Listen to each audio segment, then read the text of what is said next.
Good afternoon all friends. সরাসরি ভিডিওতে চলে যাচ্ছি। এই যে গাড়িগুলো দেখছো দাঁড়ানো, সকলে মিলে আমরা চলছি অযোধ্যার পথে বা অযোধ্যার দিকে।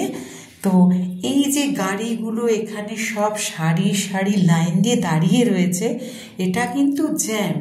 লক্ষ কোটি ভক্ত বৃন্দরা বাসে, কারে, পিক আপ ভ্যানে, ট্রেনে করে তাদের একটাই টার্গেট, যাচ্ছে সবাই কোথায় বলো তো? রামলালাকে দর্শন করতে, অযোধ্যার মাটিতে। রাজা রাম যেখানে করেছে, দশরথ যেখানে রাজত্ব করেছে, সেই রাজ্যে আমরা চলেছি, সেই দেশে আমরা চলে যাচ্ছি বলছি। আর কেন বলো তো? সেটা হলো আমাদের কাছে ভীষণ ভীষণ একটা আকর্ষণীয় জায়গা এখন। আর আমরা তো প্রথমবার যাচ্ছি, তাই ভীষণ ভীষণ কিন্তু এক্সাইটেড। দেখতে পাচ্ছ আমি নেমে গিয়ে কিন্তু ভিডিওটা করে নিলাম। প্রচুর গাড়ি দাঁড়িয়ে রয়েছে। আর এই ইউপি যেতে আমরা একদম মনের মতন সর্ষে ক্ষেত দর্শন করলাম, যেই ক্ষেতে কিন্তু হলুদ ফুলে ভরা, তার আকর্ষণীয় রং কিন্তু দূর থেকে আমাদের চোখকে আকৃষ্ট করছিল। ঝাপ করে নেমে পড়ে কিন্তু সেই ভিডিও করতেও কিন্তু আমি ছাড়লাম না। বন্ধুরা, ভিডিওটি পুরোটা দেখবে। আমরা সবাই চলেছি অযোধ্যার পথে রামলালা দর্শনে। তো জ্যামের জন্য কিন্তু দাঁড়িয়ে রয়েছি। 2 ঘন্টা পার হয়ে গেল, জ্যাম কম, কিছুতেই কিন্তু গাড়ি আমাদের স্টার্ট করা যাচ্ছে না। আর 1 2 3 4 লাইন ধরে একদম কিন্তু গাড়ি, যেই গাড়ি একবার রাস্তায় ঢুকেছে সে কিন্তু পেছোতেও পারবে না, 2 পা এগোতেও পারবে না।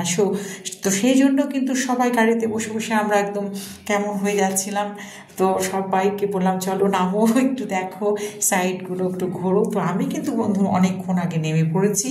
আর কেমন লাগছে এই সর্ষে ক্ষেতের ভিডিওটি দেখো। আমি তো ভীষণ, এত সামনে সর্ষে ক্ষেত পেয়ে ভীষণ আমি আনন্দিত হয়ে গেছি। আর এই ভিড় তার মধ্যে প্রচণ্ড গরম, দেখতে পাচ্ছ শীতের দিনে গায়ে কোনো সোয়েটার নেই, চাদর নেই, গায়ে কিচ্ছুটি রাখা যায় না। রাতে কিন্তু আবার উল্টোটি, ভীষণ ঠান্ডা পড়ে যায়, তাই শীতের জামা কাপড় নিয়েই কিন্তু আমাদের বেরোতে হয়েছে। আর এই জ্যাম কিন্তু দেখতে দেখতে 3 ঘন্টা হয়ে গেল। আমরা একদম সবাই যার যার খাবার স্টকে আছে সেই খাবারগুলো কিন্তু খেয়ে নিতে শুরু করে দিয়েছি। আর এই বোধহয় হয় না, কোনো মূর্তি বলো, মন্দির বলো, দর্শন করতে হলে দীর্ঘ প্রতীক্ষা করতে হয় ভক্তকে।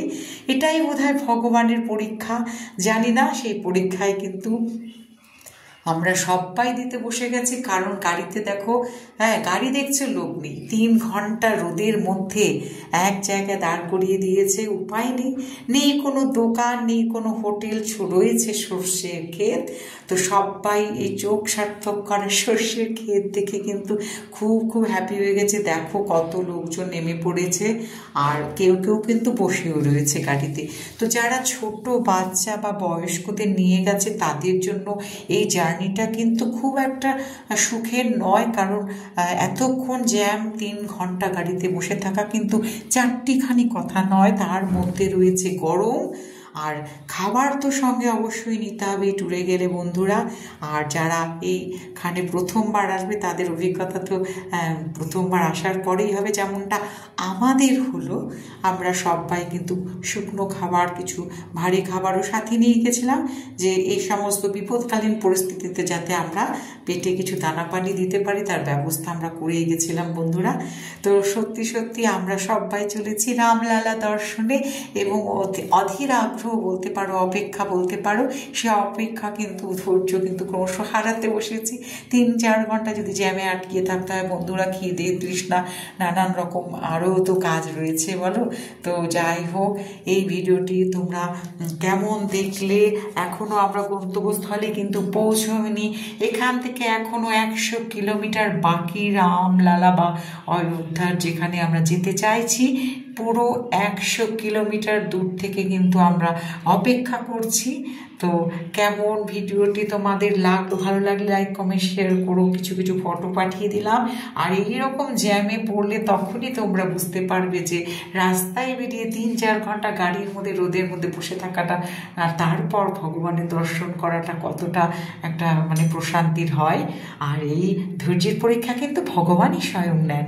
তো সত্যি সত্যি আমরা প্রথমবার গিয়ে নানান রকমভাবে এক্সপিরিয়েন্সগুলো আর কি আমাদের হচ্ছিল পদে পদে। তো এইভাবে সমস্ত ভিডিওটা আমি তোমাদের সঙ্গে তৈরি করে সেগুলো দেখো, টায়ার্ড হয়ে গাড়িতে ঘুমিয়ে পড়েছে কেউ কেউ, আর সেই ছবি তুলতেও কিন্তু আমি ছাড়িনি।